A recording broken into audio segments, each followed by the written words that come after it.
Afternoon, everyone. This is super weird. I love a silent disco. So, at the end of this presentation, we will actually have a silent disco. So, be prepared.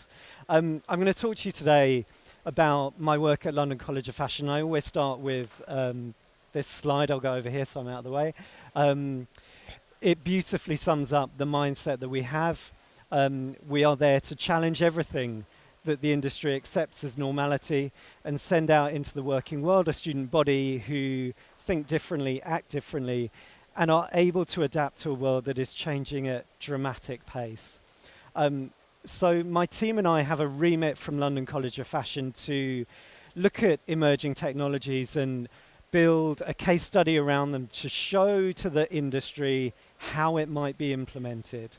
When you look at the range of emerging technologies that are out there, this is just some of the areas that we've been asked over the last 18, 24 months to look at. It is mind-boggling how to navigate that, how to begin to understand to implement that. So that's where my team and I sit in and we begin to build interesting, fun projects around these to show to fashion and retail what to do with this technology. Specifically today, I'm going to talk about our work in immersive technologies, and by immersive I mean augmented, mixed and virtual realities, and what they are going to do to our industry.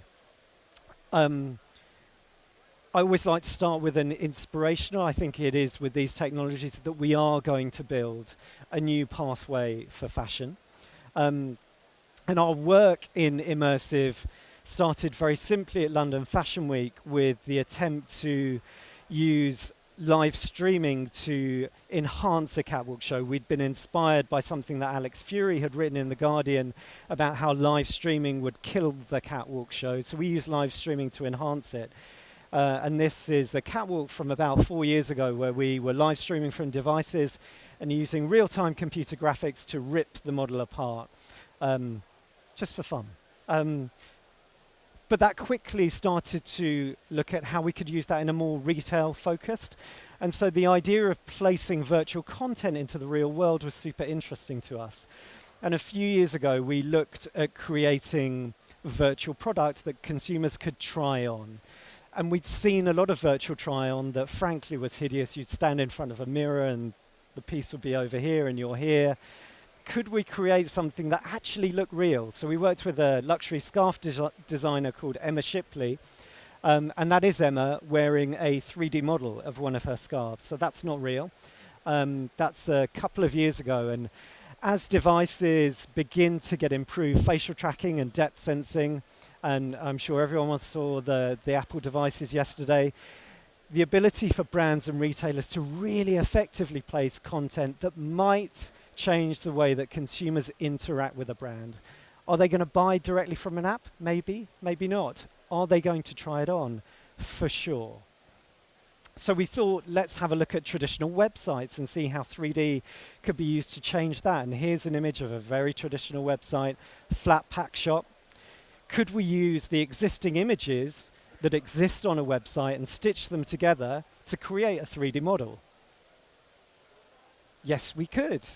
And it turns out when you have a 3D model on your website, the click-through rate on that product can be anywhere up to 40% higher than a traditional flat pack shot image. Consumers are used to touching, moving stuff. So I took this to Mulberry and showed it to them. They said, oh, that's nice, but can you make it look a little bit more luxury?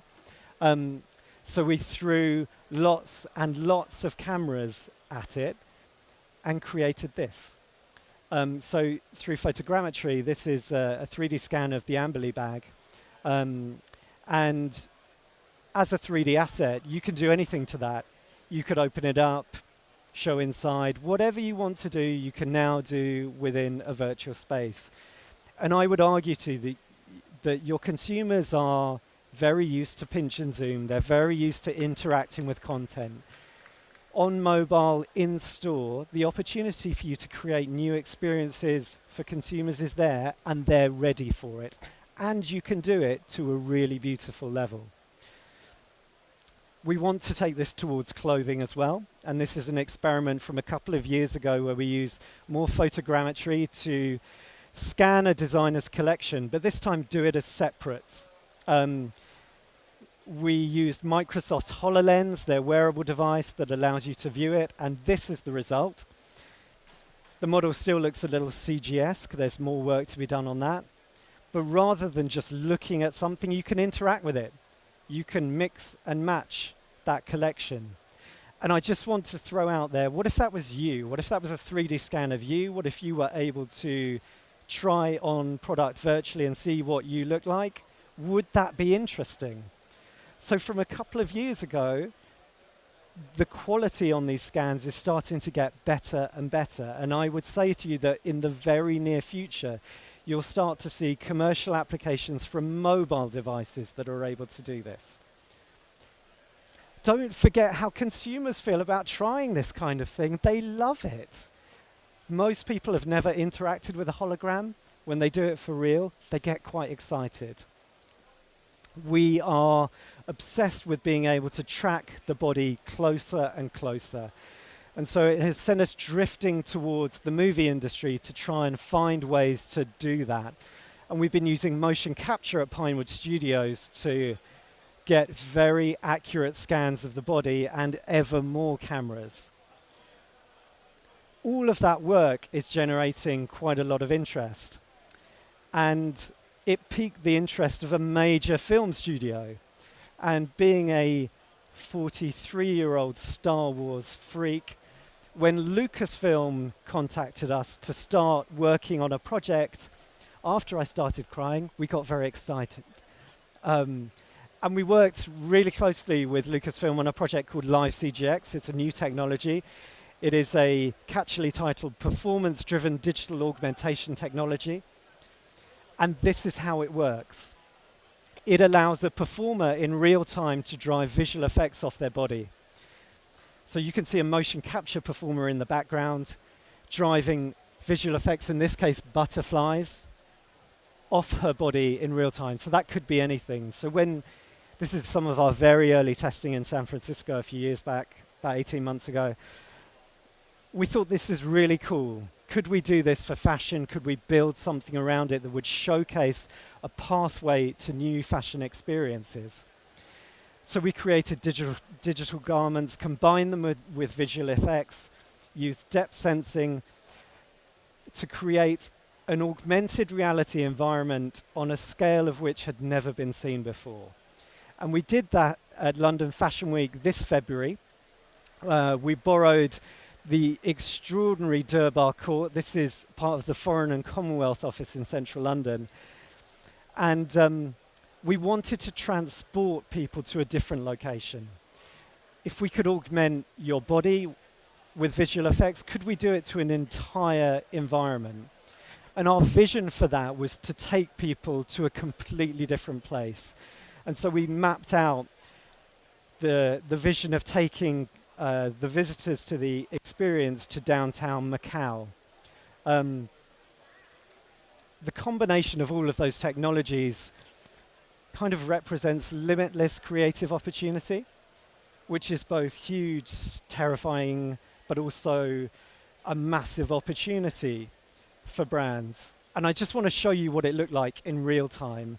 So this is what happened when we opened the doors at Stephen Ty's presentation. We hijacked Stephen's collection to showcase this technology.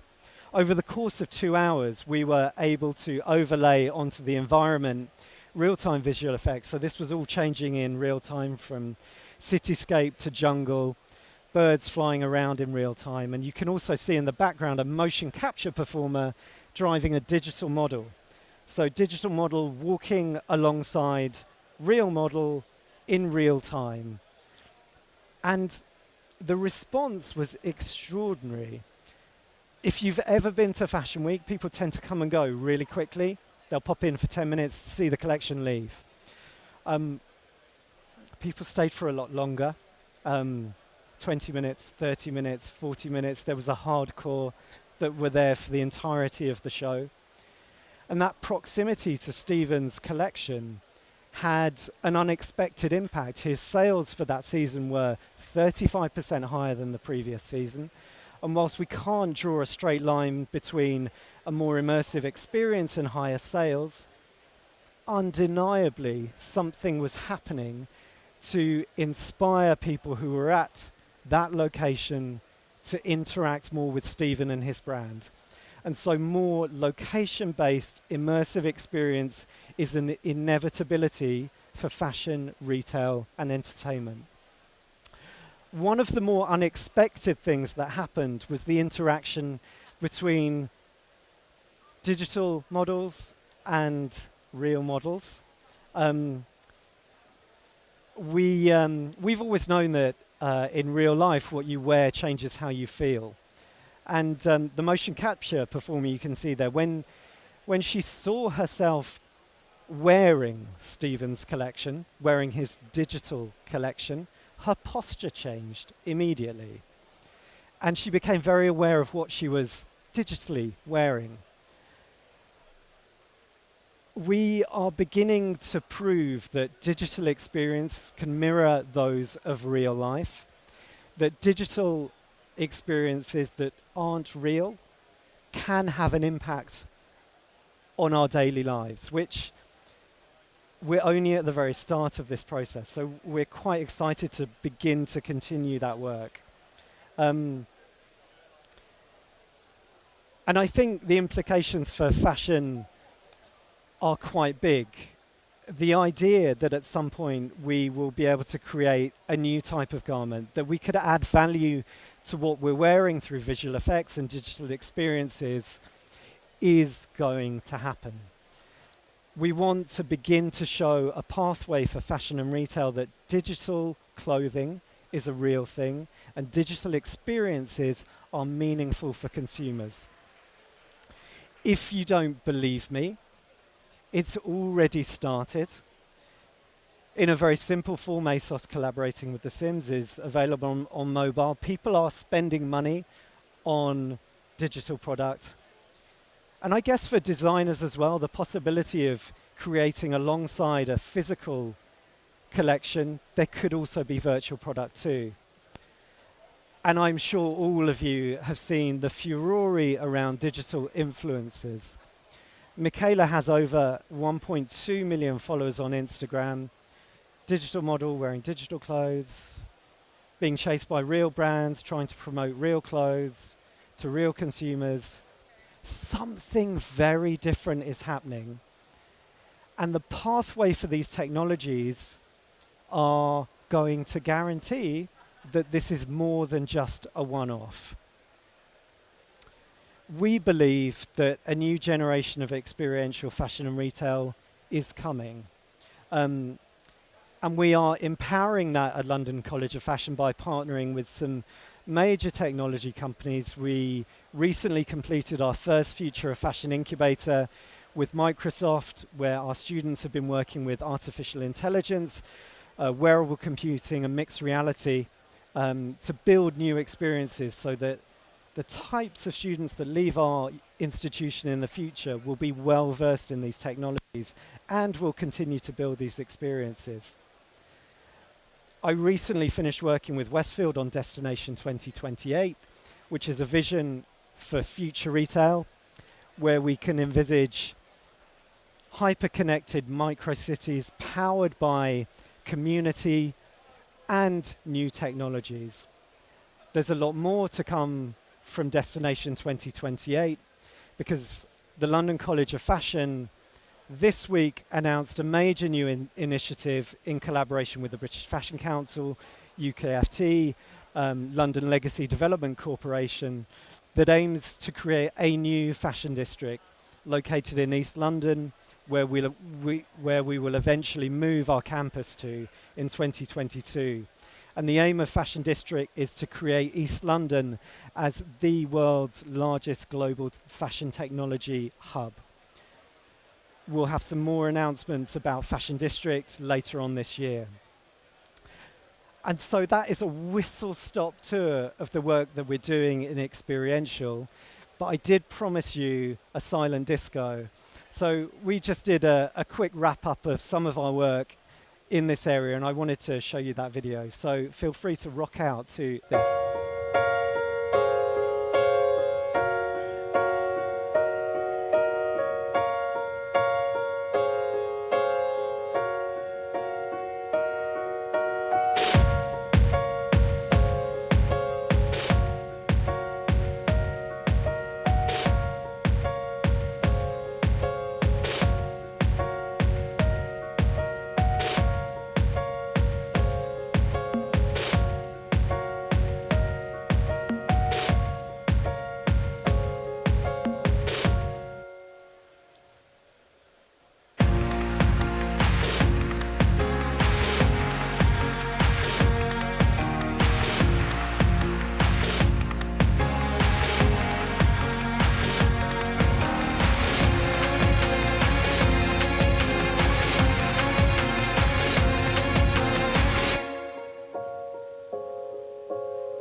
That is us. Do check out our Instagram page because we launched a new project today in digital fashion where we've recreated a designer's stolen collection, which is well worth having a look at. So thank you very much for your time.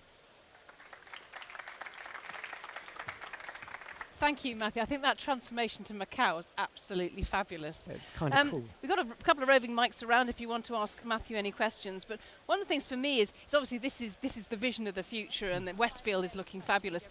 How can people in the retailers in the high street who so desperately need to get all the innovation they can start on the road towards getting some of this for themselves and getting this buzz? Yeah, absolutely. And I think that's what we try to show is that there is a pathway to embedding 3D from very simple things like beginning to use capture technologies to capture existing items. You can either create them digitally or you can use capture technologies, but there is a way that you can do it cost effectively to begin to test these technologies. So we'd love to see more experimentation, and we can help. And how far down the line do you think it's going to be? This is a bit of a picking the number out of the air, but before this is going to be reality in high streets?